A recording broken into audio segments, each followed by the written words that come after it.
Olá, seja bem-vindo ao meu canal. Eu sou o professor Pedro Ana Júnior e aqui você vai aprender contabilidade e direito tributário de uma maneira prática e objetiva. E o objetivo da nossa videoaula de hoje é falar da questão da reforma tributária, mais um vídeo sobre esse tema, no qual eu vou falar quais são os impactos da reforma tributária na construção civil. Já tenho visto uma videoaula que eu falo da questão dos impactos na atividade imobiliária e aqui especificamente da questão dos impactos, da reforma tributária na construção civil. Então, se você ainda não é inscrito no canal, se inscreve, compartilha esse vídeo, ativa as notificações, porque a sua participação é bastante importante para o desenvolvimento do canal. Então, o que que a gente vai estar falando na videoaula de hoje? Vamos falar dos impactos da reforma tributária na construção civil, né? O que que mudou a Lei Complementar, 214 de 2025 e Emenda Constitucional 132, de 2023, né? Então, qual foram os impactos que a gente tem em relação às empresas? Então, qual que vai ser o roteiro dessa nossa videoaula? Vou falar, de como é a tributação hoje, do setor de construção civil, e como vai ser após a reforma tributária. Vou falar, do regime específico de operações com bens imóveis, como será, com a reforma tributária. Vou falar da regra a matriz do IBS e da CBS, que isso é importante, para a gente poder definir quais são as atividades da construção civil que serão beneficiadas para a redução de alíquota de 50%. Falar de neutralidade, não cumulatividade, os impactos no B2B, de segmentos de mercado, que é business to business, business to consumer e business to government, ou seja, empresa com empresa, empresa com consumidor, empresa com governo, e quais seriam as tendências, no meu entender, em relação à, à reforma tributária para esse segmento. Então, qual que é a tributação atual da construção civil? Então, nós temos o ISS, que é o principal imposto do setor, cujo fato gerador, é a prestação de serviços que estão listados na item 7 da anexo da Lei Complementar 116, de 2003, né?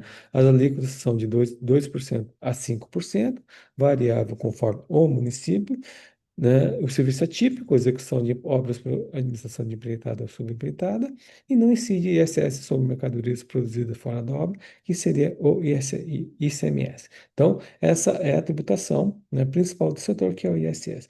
Então, temos também o ISS, mas, regra geral, os construtores não são contribuintes do ICMS, salvo quando vendem materiais com faturamento separado, atuam como indústria e revendem produtos. Aí, nesse caso, não é contribuinte do ISS, e passa a ser contribuinte do ICMS. E qual que é a alíquota do ICMS? De 7 a 18%, conforme o estado que você está fazendo a operação, né? Então, tanto ISS quanto ICMS, qual que é a grande crítica hoje? Primeiro, você depende do município e depende do estado, e cada um tem uma regra própria, tem uma alíquota própria e acabando gerando, algumas, a guerra fiscal, que a gente acaba tendo bastante discussão.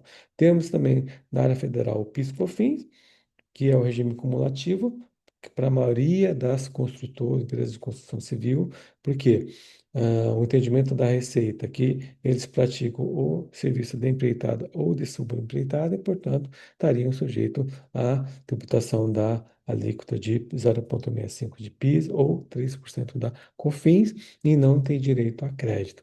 E, por exceção, o regime é não cumulativo, PIS a 1,65 e COFINS 7,6% e daria direito a crédito por parte do contribuinte. Então, essa seria um panorama hoje da tributação do setor de construção civil. E o que vem? Vem a reforma tributária, através, da Lei Emenda Constitucional 132 de 2023 e a Lei Complementar 214 de 2025. Então, o segmento de construção civil estaria abrangida pelos artigos 251 a 270, que é a tributação das atividades imobiliárias, né? Então, qual que seria a tributação da construção civil com a reforma tributária? Incidência do IBS e da CBS, né? Então, deixa de ter ICMS, deixa de ter ISS, deixa de ter PIS/COFINS e passa a ter somente IBS e CBS, que é uma carga tributária sobre o consumo, no qual vai ter uma ampla tomada de crédito. Então, hoje, a maioria das construtoras não pega, tomam crédito de PIS/COFINS, nem de ISS, porque não podem, porque o regime não permite, PIS/COFINS é cumulativo, ISS não permite a dedução de mão de obra, por força de uma decisão do STJ, e tem e passa a ter, com a reforma tributária é uma ampla tomada de crédito. Então, isso é mais interessante. Posso tomar crédito das minhas aquisições, cimento, areia, ferro, né? Só não posso dar mão de obra. Então, isso acaba facilitando, né? Tendo uma redução de carga tributária no final. E a tributação passa a ser no destino, né? Então, no local da operação, no local da obra. Então, né? Onde fizer a obra que eu vou ter a tributação da IBS e da CBS. Não mais no estabelecimento do prestador, mas sim no local da obra. Então, isso também acaba com algumas discussões. E relevância da opção, seja por lucro real ou lucro presumido, para fins de tributação do consumo. Então, tanto faz, se eu sou lucro presumido ou do lucro real, eu vou ter que pagar IBS e CBS, né, pelo regime normal. Não tem nenhuma exceção, nenhuma diferenciação. A única coisa é que tem uma redução na carga tributária de 50% por força de estar enquadrada na atividade imobiliária em serviço de construção civil, né? Qual que é a base legal para o enquadramento do serviço de construção civil para atividade imobiliária? O artigo 252 da Lei Complementar 214 de 2025. Então, o IBS e ICBS incidem no termo deste capítulo. Esse capítulo fala de atividade imobiliária sobre as seguintes operações com bens imóveis, serviços de construção civil. Então, os serviços de construção civil estão abrangidos por força do artigo 252 da Lei Complementar 214, a redução da alíquota de 50%. Então, o que que é serviço de construção civil? A gente nota que a lei não define, ela não estabelece essa definição. Então, essa definição a gente tem que trabalhar através de construção, né, do que o mercado trabalha. Então, que é o fato gerador, né, do serviço de construção civil, do meu entender? Prestar serviços de construção civil, que abrange construção, reforma, gerenciamento de obra, projeto de engenharia, né, instalações, acabamentos, estruturas, manutenção predial, montagem, tá? Então, por força disso,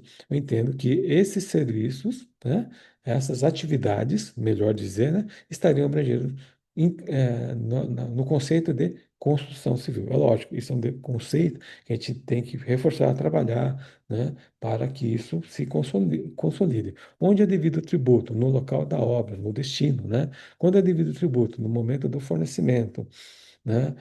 Quem que é o sujeito ativo? O prestador de serviço de construção civil. É ele que é o sujeito ativo, é ele quem deve o tributo. Quem que é o sujeito passivo? Que vai fiscalizar, vai cobrar, arrecadar. União, CBS, Estado, município, IBS. Qual que é a base de cálculo desse tributo? É o valor da operação, o valor cheio, né? No qual eu posso deduzir depois os materiais, né?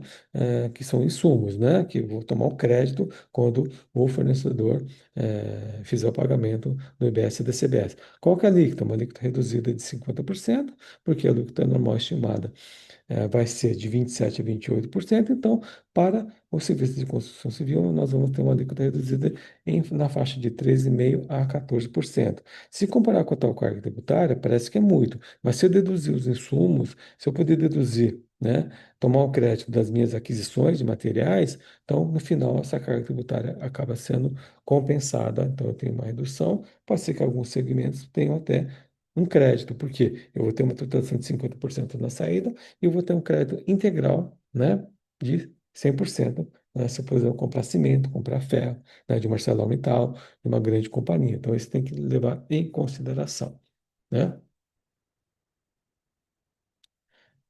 Vamos falar agora de neutralidade tributária e não como cumulatividade. Vamos falar agora de neutralidade tributária e não cumulatividade. Então, qual que é o problema no regime atual que a gente vivencia hoje, né? Do ISS e do ICMS, né? É um sistema cumulativo, também PIS/COFINS, também é cumulativo, né? Com sobreposição de ICMS e ISS, então isso é um problema de conflito de competência que dá muito para as empresas. Dificuldade de separar material e serviço, que isso gera forte litigiosidade no setor. Os insumos frequentemente tornam-se custo tributário, reduzindo a competitividade, porque eu não posso deduzir da base de cálculo do ISS os materiais, não posso deduzir do PIS/COFINS, então isso acaba sendo um custo e aumenta reduz a competitividade. Os modelos diferentes entre municípios geram uma perda de eficiência e insegurança, porque cada município tem a sua regra própria, a sua maneira de arrecadar, a sua interpretação, o seu entendimento, e isso gera muito conflito, muito contencioso. No caso da não cumulatividade, né, que vai ser introduzida pela reforma tributária com a introdução da cobrança do IBS e da CBS. O crédito do valor efetivamente pago nas entradas, porque o crédito é financeiro, não é mais escritural, portanto, isso facilita, né, e reduz a carga tributária, no meu entender. O crédito é universal, porque bens, serviços, subinventados, locações, equipamentos, materiais incorporados ou consumidos podem dar crédito para as construtoras, elimina a necessidade de demonstrar a incorporação efetiva, tá? E no caso da neutralidade, é o que se busca com a emenda constitucional, com a reforma tributária que está prevista na Constituição. O imposto não deve afetar a escolha econômica entre contratar direto ou via empreitada, terceirizar, internalizar, fabricar ou adquirir materiais, não tem mais essa distinção. O uso final da obra deixa de ser influenciado por distorções tributárias, esse é o objetivo, né, da cobrança do IBS e da CBS, incentiva a produtividade, eficiência e industrialização de construções, estilo offset, pré-moldado, BIM, supply chain e integrado, presente agregado, então isso incentiva esse tipo de operação, e o redutor de 50% da alíquota reforça a neutralidade em obras públicas e privadas. Então, isso traz vantagens para o segmento e acaba com uma série de discussões, no meu entender, na minha interpretação. Qual que é a questão dos insumos na situação atual que a gente verifica, né? Do mercado. Então, ISS e ICMS principalmente, porque como a maioria das construtoras estão no regime cumulativo, não tem direito a crédito, não tem discussão de insumo, quem insumo, insumo, então isso é irrelevante. Agora, no caso do ISS e ICMS, a gente tem algumas discussões, porque principalmente do ISS, né? Nós tínhamos a questão, né, de poder, alguns costumam discutir a dedução dos materiais da base de cálculo, tributar somente o valor agregado, mas a regra geral é base cheia, sem dedução de materiais. Aí, essa discussão foi bem discutida na primeira e segunda instância e chegou no STJ. O STJ entendeu que o contribuinte não pode deduzir materiais, salvo em duas situações. Então, através do resto 1916, 376, o STJ entendeu que a dedução das mercadorias da base de cálculo do ICS é aplicável às hipóteses em que as mercadorias Item 1. Tenham sido produzidos pelo prestador de serviço fora do local de obra e sejam por eles comercializados e operações sujeitas à incidência do ICMS. Não somente nessas duas situações é que o contribuinte pode deduzir os materiais do ISS. Então, isso é muito limitador, portanto, a maioria deles não consegue fazer isso e estão tributando ISS somente pela base cheia. Qual é o problema estrutural dos insumos que a gente tem hoje? Regime cumulativo e não neutro, com frequente bitributação de ISS e do ICMS, ineficiência do modelo, custo tributário elevado, insegurança jurídica, falta de critérios uniformes para materiais e serviços, e a dedução depende de prova, nota fiscal, comparação definitiva e submissão ao ICMS. Então, esse é o panorama geral que a gente tem em relação aos insumos do segmento da construção civil. Como é que vai ficar com a vigência do DBS e da CBS? Então, a fim da controvérsia do que é material ou serviço, porque IBS e CBS incidem sobre operações, não exigindo distinção jurídica entre serviço e bem, portanto, acabou essa discussão, né? E o crédito passa a ser no pagamento, o crédito financeiro. Então, o fornecedor pagou, eu vou lá, olho no sistema, vejo se o crédito está lá, eu posso poder utilizar. O debate sobre dedutibilidade de materiais desaparece, então não tem, vai ter mais essa discussão. O direito ao crédito de todo e qualquer insumo, independente de tipo de material, se é comparar ou não a obra, se é bem, serviço ou material de consumo, tá? Então, né, não tem mais esse tipo de distinção. A aplicação do conceito da não coletividade permitirá a apropriação dos créditos dos materiais de crise terceiras ou dos insumos quando produzidos pelo prestador de serviço. Na prática, isso elimina a tributação em cascata ao longo da cadeia é tributada apenas com seu valor agregado. Porque hoje, qual é o grande problema? Como o ISS é cumulativo, o PIS/COFINS é cumulativo, eu tenho uma tributação, né, em cascata, isso aumenta o custo final da operação. Com o IBS-CBS, é o regime não cumulativo, essa discussão acaba tendente a diminuir, isso facilita e traz vantagens para o segmento. Então, qual que vai ser os efeitos, né, da reforma tributária para os segmentos financeiros B2B, business to business, B2C, business to consumer e B2G, business to government, ou seja, empresa, consumidor e governo. Então, no B2B, que é o empresa para empresa, as operações entre eles geram crédito IBS-CBS, então não tem problema. As operações tendem a ser mais eficientes, pois o adquirente aproveita integralmente os créditos. A empresa vendedora e prestadora destaca o imposto devido que será compensado pelo adquirente via crédito. formal, não como atividade, tranquilo. Exemplos: construção civil, fornecimento de materiais para construtoras, empreitadas de empresas, contratação de pré-moldados, que acaba facilitando esse tipo de operação. No B2C, que é o consumidor, como o consumidor é o consumidor final, ele não toma crédito, né, de IBS e CBS. O custo final aumenta, pois não há compensação de créditos. A exceção de crédito sobre mão de obra impacta mais intensamente esse modelo, porque, né, se eu contrato muita mão de obra, pessoa física, né, e isso não gera crédito de IBS e CBS. Então, talvez uma das tendências qual seria? Seria fazer a terceirização ou a pejotização dessa mão de obra. E tem que ver o risco e o benefício disso, tomar os cuidados. Não é simplesmente pedir para o seu funcionário montar a empresa e prestar serviço. Tem que ter uma certa fundamento econômico dessa operação, que a gente já discutiu sobre isso em alguns outros vídeos, senão você corre o risco de ser glosado, ser autuado. A segredo do direito ao crédito sobre materiais de construção utilizados, limitado ao valor do débito relativo à prestação de serviços de construção civil.